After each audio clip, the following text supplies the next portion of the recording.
ગાય આધારિત ખેતી, સજીવ ખેતીને પ્રોત્સાહન તમારા ફાઉન્ડેશન અને તમારા ઘણા બધા લોકો અત્યારે ઇવન આપણા ધારાસભ્ય સહિત કે કોઈ ઝાડ કે કાપી જા ભલા આજે ધારાસભ્ય આવો તો ખરા અહીંયા જંગલ જાય છે જંગલ તો આ તમારી જે નીતિ તમારા એક ફાઉન્ડેશનના એક અધિકારી કચ્છ મિત્રની અંદર દિવ્ય ભાસ્કરની અંદર લેખ લખે છે કે ગૌચર જમીનો ખાલી થવી જોઈએ, એના ઉપરથી દબાણ હટવા જોઈએ, ગાય છે તો આપણે છીએ, ગાય નથી તો કાંઈ નથી.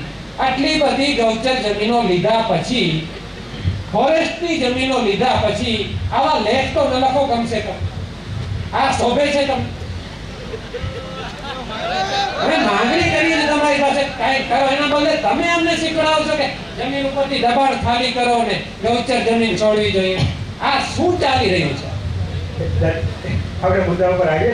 મુદ્દો છે સાહેબ, લોકો આંખોમાં આંગળીઓ કરે છે સામે, આંખોમાં આંગળીઓ કરે છે. બધા જાણે કોઈને સમજે ન હોય. અને અહીંયા આટલા ભણેલા લોકો કોઈને કાંઈ ખબર નથી. હું 9 ચોપડી પાસ છું સાહેબ, 9 ચોપડી ખાલી. મને એટલી ખબર પડતી હોય આટલા વિદ્યાર્થીઓને કોઈને કાંઈ ખબર નહીં પડતી હોય તો કંપનીમાં કામ કરે કોઈ. બધા ટેકનિકલ જાણે છે એવું ન સમજો તમે કે આ લોકોને કાંઈ ખબર નથી. ખબર છે તો આટલી મોટી સંખ્યામાં આવ્યા છે રજૂઆત કરવા.